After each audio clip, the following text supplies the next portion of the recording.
Hi, scrappy friends. It's Hannah here with you today, and I am Scraplifting Jody, and I'm going to be using the layout that you just seen a couple seconds ago, and a whole lot of us are scraplifting in this one, I know, but it's just so pretty. I also took a little bit of other inspiration from some of Jody's other work, and she does a lot of mixed media and then puts die cuts um, over top of the mixed media. So I figured I would just kind of like go with that and do more of an inspired by scrap lift. So I use gesso on the white cardstock, and this is smooth cardstock. I really like smooth um, for a lot of different reasons. The textured is really fun when you want to get that texture look on the background, but I really just like the way the media flows better on the smooth.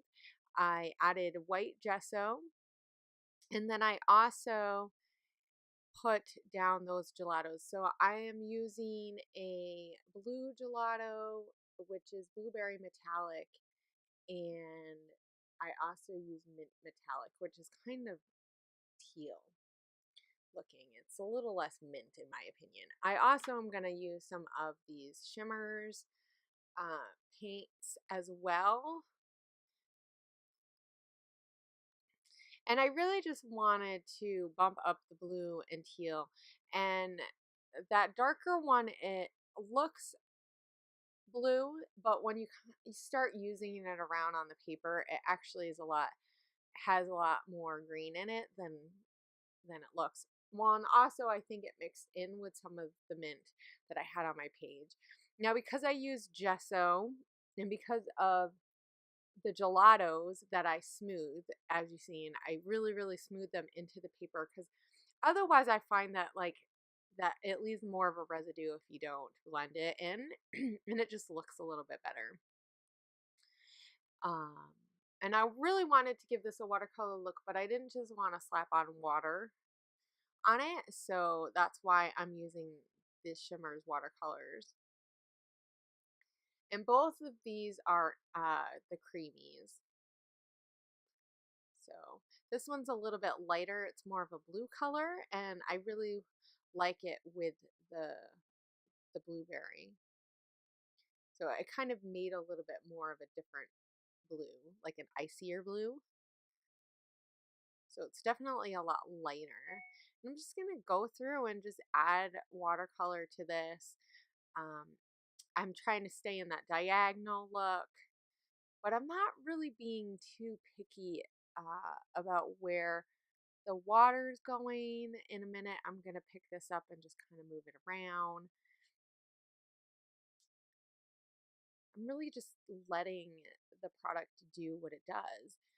And I think that's part of the fun and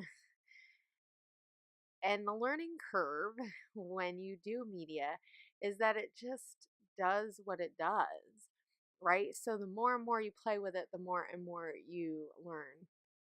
So this spot, I thought I was recording when I put down that circle stencil, but it didn't. So I used Putting on the Glitz Pasteez, and that is just, it's a pretty translucent paste that has glitter in it. It's super glitter, but I mixed a little bit of just plain white texture paste, and then I let that dry. And now I'm using my fine line bottle with some Acritones in it. If there's any Acritones, I'll make sure I link in here. I know um, the Shimmer store is no longer selling Acritones, so if there are Acritones in the store still, make sure you get your hands on them because you won't be able to use them once they're all out.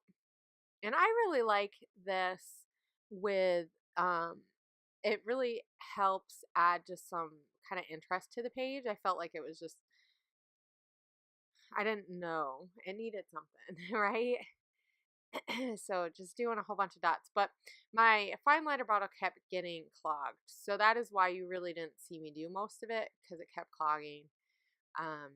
But now I'm taking some of this Bling's, and you could do this with any of the little pots that are in Jody's store. So any of the pots that are in Jody's store of the Shimmerz paints, you could take it and just you mix it around, and then you just put a little bit on your palette, and then you mix it with either like a white or another lighter color, and you can mix and blend and get your own colors. So I really wanted almost a white color because I need something to lighten this down. It's really, really bright, but I wanted it to feel a little bit lighter, which is kind of weird because usually I like these brighter, more intense colors. So I mixed the snowstorm vibes in with the Blings, and it turned into this like champagne color. And when it dries, it looks really nice because it almost looks like that wing, the wing of the moth of the picture that I use. So you'll see that in a minute. Now, here's another thing you didn't see me do because I used my sewing machine, and I really don't have a good setup for filming my sewing when I sew it. And I'm gonna be using this small photo. It's like a 3x4 maybe, or 2x3 size. I really printed it smaller because I was gonna use it in a traveler's notebook, and I just never did. And I decided, you know what, this would be really fun to use with these colors. I had these butterflies that is a Paige Evans cut, I believe, a cut file, and I used the vellum that I got in my Click Kits. And I thought about using the Click Kits kit to go with all of Jody's stuff. And in the end I just end up mixing a whole bunch of different stuff. So I don't know if you guys are like that, where you think you're going to use a certain collection and then you get going. And I just thought that the purples were a little bit too much for all that green. It's a very bright green because this is a picture of a leaf and then there's a moth on it, or like a butterfly. And I got a really cool picture of it sitting on there while he was waiting, and then he was going to be floating off. And so I really this year have been focusing a lot on nature and taking the time to live in the moment, right? And so I really love this close up. So I'm just layering. This tag is from the store. I don't know if Jody has any more of this size. So if there is, I will make sure I link to it. And I also use some cork from her store. I love these Cork Ampersands. And I did sew the ampersand with that circle. It's like a pink circle. And then, or yeah, it's kind of like a pink circle. And then that butterfly, and I sewed it all on with the ampersand on the tag. So hopefully in the close-ups you can see just all of the detail. There's so much texture because I sewed all of those, and I got that idea from Missy, so I can't really take credit for it, but it was really fun to sew these down. It was fun. And so I'm going to use this paper. I think this is from Coco Daisy. It was given to me by Mary. So that was fun. I got to use something from one of my teammates. She stepped over to my house and I actually got to meet her. So it's a lovely, lovely lady. If you're not following her, make sure you follow her because she is just so much fun. So yeah, so now I'm just working on these layers. Really, that's like, this is my jam. And so this was fun to add a lot more of this to Jody's design, and she went up diagonally. Now she had her photo more over to the other side, and I decided to lean it really on the outside of that diagonal. So it's almost not even in the diagonal, but I really liked it, just felt right there, if that makes sense. So I'm going with it. Sometimes you have to go with what looks good on your paper when you do it. And Yeah. And some of these butterflies are also on those. So you see them all on the side. To easily get them attached and sewn, because I didn't want to use any glue.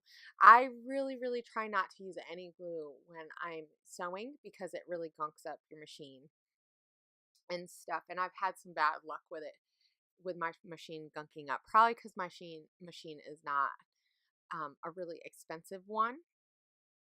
I mean, it works fine for what I need to use it for. It's not like I do a lot of seamstressing. So, mostly paper gets sewn on with it. But I just did a line. I took the vellum and the circle and I just sewed them and then I kept them together. I didn't even get any more like cutting or anything. And I just went right through and I did like 5 or 6 of them in a row. So it kind of looks like a banner. But I did cut them off like after I was done. So you see them off on the side and I'm just going to cut off the ones that I need. And I'm trying to add some stuff.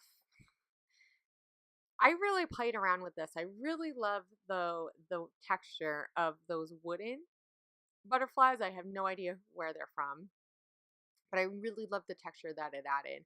It really added a different element that it really needed. It needed that naturey element, and wood really adds to that. So I definitely did not add as much um, cutout paper or, in this way, the vellum butterflies. I didn't add as many as Jody added in hers. But that's the fun thing with scrap lifting. And when you're scrap lifting, you can really make it work for you and use your style to benefit. So even though I was doing something similar to what I do with mixed media and stuff like that and die cuts, like a cut file or a paper that's fussy cut, um, it just, I really just made it work for me. And I really liked how up at the top there was a lot less. It almost was like they kind of like were bunched all together and then they were floating off. A couple were floating off. So it was just really fun. This was just a fun layout to put together. Once I really got it going, it went a lot faster. The media took a lot longer this time than what I normally spend, but I think mostly because um I kept second guess like going, "Oh, do I need to add something else? Do I want to make it lighter?" And then my fine line bottle kept getting stuck. But I really love how it turned out. My close-ups really show all the texture, and I really made sure I lifted the tail or like the wings because they're only sewed on. That really allows you to just kind of curl them up a little bit. I mean, they're going to go back to their original state for the most part because they're vellum and they're not paper. I think paper would have curled a little bit better and that could have given a whole different look. I really like the floatiness of the vellum. It kind of reminded me of the wings of the moth itself. So here I'm just trying to add as many of these on, and I'm kind of going crazy. I probably could have added a couple less, but that's okay. And I definitely um in the end, I'm glad with how many I added, but I think that if I had added any more, it might have been a little bit too much. So this layout definitely warped. I actually, when I let it sit overnight, I put stuff on it that first night that I did it. So just a warning, when you do stuff like this, you probably will end up with a really warpy layout, but once you put it in a protector and you get it in an album, it really does go back to normal. And I'm adding some puffy stickers and some hearts from Maggie Holmes, and then I added uh, some of these buttons, and then I'm gonna go back in and add some of the new chocolate cookies sequins. I really like and I thought that it matched with the Wingz and the more champagne color that I mixed up from the Shimmerz stuff. And then I added some of the Christmas mix. I think it was, oh, what fun. It had the greens and the teals together. So that really just helped kind of put it all together. But I did that off screen, so you won't see that. But I also added some journaling over here on the side, and then I'm going to add it down underneath the bottom. And then I'm going to be done. So definitely use the links below to check out all these products in Jody's store. She has a ton of new Shimmerz products, all the little pots. They are super amazing. You really don't have to do a whole lot. You just mix them up and you get some great color. You can add a little bit of water to them, and they really are a fantastic shimmery color to add to your pages. And you can mix them with the sprays, and you can mix them with other products like gelatos. I really love the way that they looked together. So check all that out. Use my code and you can get 15% off, and I will see you guys later this month. Bye.